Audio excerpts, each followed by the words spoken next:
दोस्तों नमस्कार, आप सभी का स्वागत है। जैसा कि आप सभी को पता है यूपीएससी का फाइनल रिजल्ट आ चुका है और हम सारे के सारे टॉपर्स से बात कर रहे हैं किस प्रकार की उनकी रणनीति रही और जानने वाले हैं मैम की कि कौन सा अटेम्प्ट था, मीडियम क्या है और क्या रणनीति रही, कब से संघर्ष कर रहे हैं यूपीएससी के लिए। कई छात्रों का हुआ है, कई का नहीं हुआ है, उनके लिए भी अगली बार हम शुभकामनाएँ देंगे जिनका नहीं हुआ। मैम बहुत बहुत स्वागत है आपका और बधाई आपके लिए। Thank you so much. ये मेरा थर्ड अटेम्प्ट था यूपीएससी में। फर्स्ट मेंस था मेरा और फर्स्ट ही इंटरव्यू था।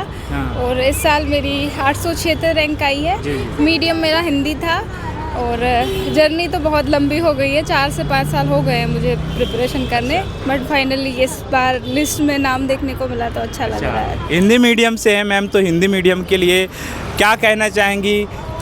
4-5 साल आपके हो गए हैं, पहला इंटरव्यू था, पहली बार में आपका हो गया है, तो शुरुआत में आपको क्या सीसेट में प्रॉब्लम हो रही थी या जीएस में हो रही थी? शुरुआत में जो मेरे को दिक्कत आई है वो 23 और 4 का जो मेरा अटेम्प्ट था, उसमें ये रहा कि मैंने बेसिक्स पे ज़्यादा ध्यान नहीं दिया। पीवाईक्यू जो करना होता है ठीक से वो पता ही नहीं था कैसे करना है। बाकी करंट अफेयर पे बहुत ज़्यादा फोकस था उस टाइम पे। जो मेरे को समझ में आ रहा है अभी कि एग्जामिनेशन की अंडरस्टैंडिंग उस टाइम नहीं आई थी, बट अभी वो लग रहा था कि इस बार 24 के अटेम्प्ट में काफ़ी उस पर ध्यान दिया, बेसिक्स पे। सीसेट में काफ़ी कि आपको क्वांट पे उस पर भी फोकस करना है, केवल कॉम्प्रिहेंशन के भरोसे सीसेट नहीं होगा। बाकी ओवरऑल तो घर वालों का सपोर्ट और अच्छे दोस्त और अच्छे लोगों का साथ हुआ तो ये। अच्छा, कहाँ से बिलोंग करते हैं आप? मैं राजस्थान जयपुर से हूँ। अच्छा, जयपुर से हैं मैडम। अच्छा, जब आपका रिजल्ट हुआ, पीडीएफ में अपना नाम देखा तो क्या मूवमेंट था उस समय पे, कैसा आप फील कर रहे थे? एक अपनी वो खुशी होती है, एक समय होता है, तो आप क्या कहना चाहेंगे इसके बारे में, कैसा लग रहा था? वैसे पिछले 1 वीक से बहुत लग रहा था कि रिजल्ट आने वाला है, तो बहुत एंग्शियस तो सब लोग थे। मुझे मेरा क्योंकि फर्स्ट टाइम इंटरव्यू था तो बहुत एंजाइटी तो थी और मीडियम को लेके कई सारे होता है वो कि पता नहीं लिस्ट में होंगे कि नहीं, 2/3 लोग बाहर हो जाएंगे। तो जब रिजल्ट आने वाला था पता चल गया था 2-3 घंटे पहले कि आज आने वाला है। तो मैं मेरी फ्रेंड के साथ वीडियो कॉल पे थी। अच्छा। जो मेरे प्रिपरेशन में उसने बहुत साथ दिया है, तो उसके साथ वीडियो कॉल पे थी। तो पीडीएफ आई तो एकदम ऐसा लगा था कि मेरी सांसें रुक गई हैं एकदम। मैं एकदम कांप रही थी, मेरे हाथ जो है वाइब्रेशन हो रहा था। फिर देखा तो मैंने नाम सर्च किया, फिर क्योंकि दीप्ति सिर्फ मैं ही थी तो फिर मैंने रोल नंबर चेक किया तो मुझे लगा, मैं एकदम बहुत शॉक हो गई थी कि नहीं, ऐसा उस टाइम कुछ समझ ही नहीं आया। फिर मैंने जिन पे मैं विश्वास करती हूँ, गॉड कबीर साहिब जी, उनको बहुत बहुत धन्यवाद किया। मैं बहुत ग्रेटफुल हूँ उसके लिए। फिर घर पे बात हुई तो पहले पापा को कॉल किया। पापा मार्केट में थे तो खुश थे बहुत। वो बोले क्या हुआ? फिर उन्होंने रैंक पूछी, फिर बोले अच्छा कोई बात नहीं, ठीक है, ये बहुत अच्छी बात है। 1000 में स्टूडेंट में नाम आना बहुत बड़ी बात है। बहुत वो खुश थे कि हमारे फैमिली में ये सपना किसी ने पहली बार देखा था और वो पूरा होते हुए उन्होंने देखा तो बहुत खुश थे वो। फिर घर पे मम्मी से बात हुई, मम्मी बहुत देर तक रो रही थी। तो बहुत देर तक वो लोग चुप नहीं हो रहे थे, वो खुशी के आंसू। तो ये सब तो वो बहुत खुशी के आंसू, वो मोमेंट हर किसी के साथ आता है। अच्छा, तो आप भी अकेले में जा कर के थोड़ा बहुत तो वो खुशी के वो आंसू, वो सारा स्ट्रगल संघर्ष याद करके आंसू तो टपके होंगे, वो कहते नहीं है कोने में जा कर के वो। मुझे एक्चुअली ये सिंक इन नहीं हो रहा था, तो मुझे 5 से 10 मिनट लग गए थे कि अच्छा हो गया है क्या। थोड़ी देर बाद मैं बोल रही थी कि यार एक बार डाउनलोड करके देख लो पीडीएफ, फेक तो नहीं है। फिर जैसे घर पे बात हुई, मम्मी पापा को देखा, वो लोग एकदम बहुत बहुत इमोशनल थे, तो उनको देख के मैं बहुत देर तक फिर रोती रही। फिर थोड़ा उसके बाद थोड़ा नॉर्मल हुआ तो अभी काफ़ी ठीक लगा। अच्छा, ये 4-5 साल की जो जर्नी रही, कैसे निकली है आपकी? वो दिन, वो रात पढ़ना, फिर एनसीईआरटी, फिर वो स्टैंडर्ड बुक, पीवाईक्यू, मॉक, ये सारी चीज़ें होती हैं, तो कैसे अपने आप को मोटिवेट करते थे आप? ये क्योंकि जर्नी काफ़ी तो लंबी हो गई है, 4-5 साल मुझे हो गए थे प्रिपरेशन करते, तो प्रेशर भी था कि पता नहीं होगा कि नहीं। एक मेरा माध्यम भी हिंदी है तो लगता था कि मेंस में पता नहीं कैसा कर पाएंगे, कोई एक्सपीरियंस नहीं था। तो उस टाइम मुझे मतलब ये जो इस अटेम्प्ट में हुआ, पिछले अटेम्प्ट में अच्छे जो मेंटर्स मुझे मिले, सत्यम सर उनमें एक हैं जो उनके प्रति मैं बहुत ग्रेटफुल हूँ। उनकी वजह से मेरा प्रीलिम्स हुआ पहली बार और मेंस में उन्होंने काफ़ी काफ़ी मेरा साथ दिया और अच्छे मेंटर्स मिले और संघर्ष के दिनों में अच्छे दोस्त बहुत काम आते हैं जो आपको सुन लें। बस मेरे पास वो लोग थे जो एकदम वो है ना हवा भर देते थे। दोस्त जो काम करते हैं उन्होंने बहुत अच्छी तरह से वो किया है कि हो जाएगा ये तो वही मैं बोलना चाह रही हूँ। और फैमिली का सपोर्ट, ये जो स्ट्रगल है ना इन सबको वो करने में आप उसको झेल लेते हैं, फिर लगता है कि ठीक है कर लेंगे, जो है ये लोग हैं तो ये। अच्छा मैडम, पहली बार से आपका प्री नहीं हो पा रहा था कि मेंस तक जा रहे थे आप? नहीं, ये मेरा फर्स्ट मेंस था। मेरा 2 अटेम्प्ट में प्रीलिम्स नहीं हुआ था। अच्छा। ये इस टाइम 3rd अटेम्प्ट में पहली बार प्रीलिम्स हुआ है। पहली बार मेंस दिया और वो तो क्लियर हुआ। इससे पता चलता है हिंदी मीडियम में कमी नहीं है, सिर्फ प्री में मुश्किल हो जाती है कभी कभी, या सीसेट की वजह से या जीएस की वजह से। यदि मेंस में मौका मिलता है तो पहली बार में बहुत सारे लोग ऐसे निकाल देते हैं यदि मौका मिल जाए। तो आप क्या कहना चाहिए? आपको पहला मौका मिला मेंस लिखने का और आपका पूरा फाइनल सिलेक्शन हुआ। वैसे मुझे लगता है कि मेंस निकलने में, पूरा एग्ज़ाम निकलने में आपके मेंटर्स का बहुत बड़ा योगदान है। तो आपको सही टाइम पे सही गाइडेंस मिल रही है कि नहीं, वो बहुत ज़रूरी है। दूसरा, मेरा मेंस निकलने का एक रीज़न ये था कि मैं राजस्थान से हूँ, तो आरएएस का मेरा मेंस था पहले, तो उस टाइम मेरी काफ़ी प्रैक्टिस हो चुकी थी आंसर राइटिंग की।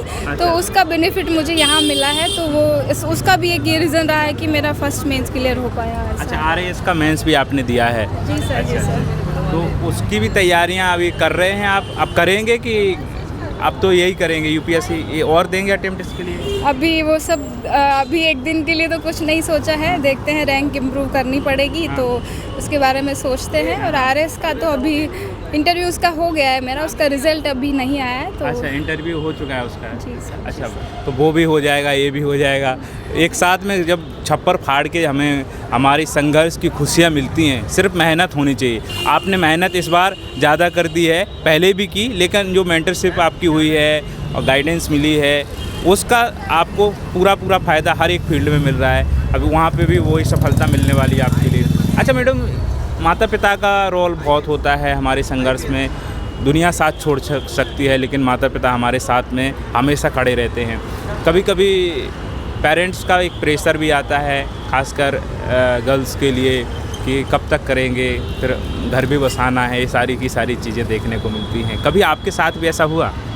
ये जो एस्पेक्ट है इसमें मैं बहुत लकी हूँ, क्योंकि मेरे पेरेंट्स मेरे लिए बहुत सपोर्टिव थे। उन्होंने मेरे पे कभी ये प्रेशर मुझे आज तक फील नहीं हुआ, अभी तक भी नहीं हुआ है कि बहुत टाइम हो गया है, करना है, आपकी शादी हो जाएगी। क्योंकि मैं जिस बैकग्राउंड से आती हूँ राजस्थान से, वहाँ लड़कियों पे एक्स्ट्रा प्रेशर होता है कि आपको बहुत लिमिटेड टाइम के लिए दिया जाता है कि ठीक है इसमें हो गया तो, वरना मेरे पे ये कभी प्रेशर नहीं हुआ। तो वही उनका सपोर्ट बहुत ज़रूरी था मेरे लिए।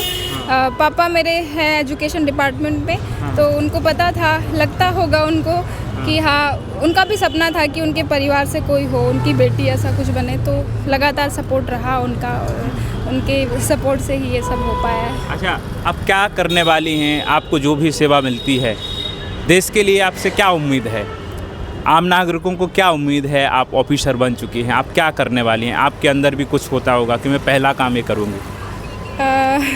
ये काफ़ी टफ सवाल है। अभी देखते हैं सर्विस क्या अलॉट होती है, किस डिपार्टमेंट में मुझे सेवा करने का मौका मिलता है, उसके अकॉर्डिंग मैं अपना जो बेस्ट कर पाऊँगी, जो लास्ट माइल पीपल तक, उनके लिए मैं जो भी मेरी तरफ से जो कंट्रीब्यूट हो पाएगा, किसी भी जिस पोस्ट पे अगर मुझे कोई भी सर्विस मिलती है तो मैं अपना पूरा जो बेस्ट देना चाहूँगी। ये अच्छा, बुक्स मटेरियल की बात करें प्री के लिए, खासकर सीसेट में हमें कौन कौन सी ऐसी चीज़ें पढ़ना चाहिए? सीसेट से हिंदी मीडियम में काफ़ी लोगों का रुक जाता है, जीएस हो जाता है, तो क्या कहना चाहेंगी आप इसमें? सीसेट की अगर स्पेसिफिकली बात करें तो फर्स्ट अटेम्प्ट में मुझे पता नहीं था कि सीसेट के लिए करना क्या है, तो उसमें काफ़ी मार्जिन से मेरा रह गया था सीसेट। सेकंड, जब उस टाइम पे ही मुझे लग गया था कि नहीं, स्ट्रेटेजी चेंज करने की ज़रूरत है, अभी जो कर रहे हैं वो काम नहीं करेगा।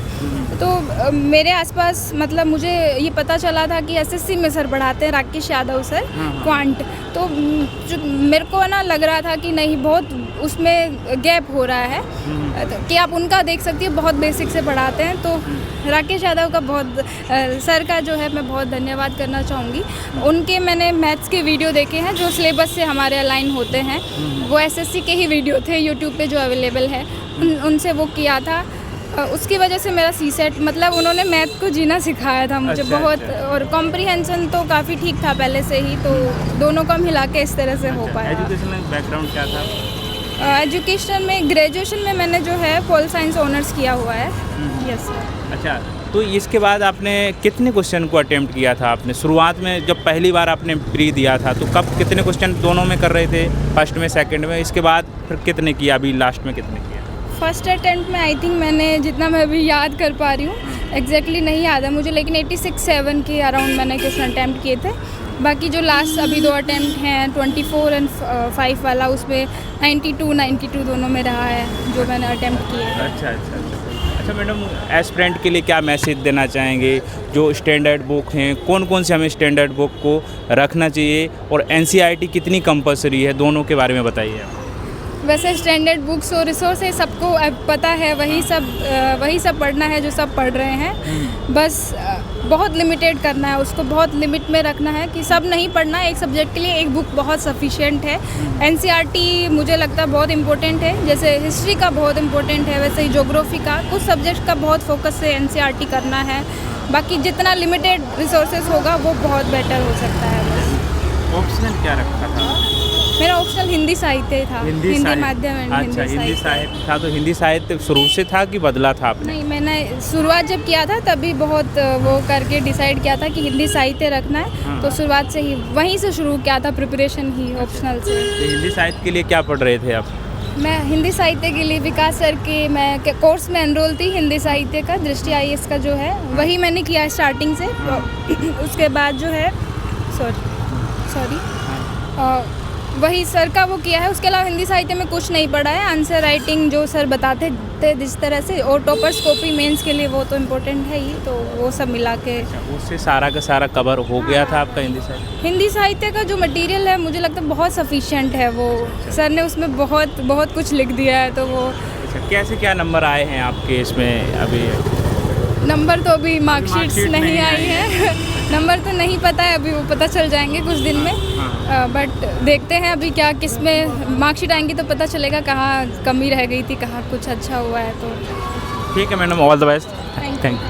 तो दोस्तों ये थी मैम जिनकी रैंक 876 आई है और शुभकामनाएं इनके लिए। ऐसे ही टॉपर्स से हम बात कर रहे हैं लगातार। अपने भी जो भी डाउट हो कमेंट करके बताइए, अगले वीडियो में पूरी करने की कोशिश करेंगे। नमस्कार।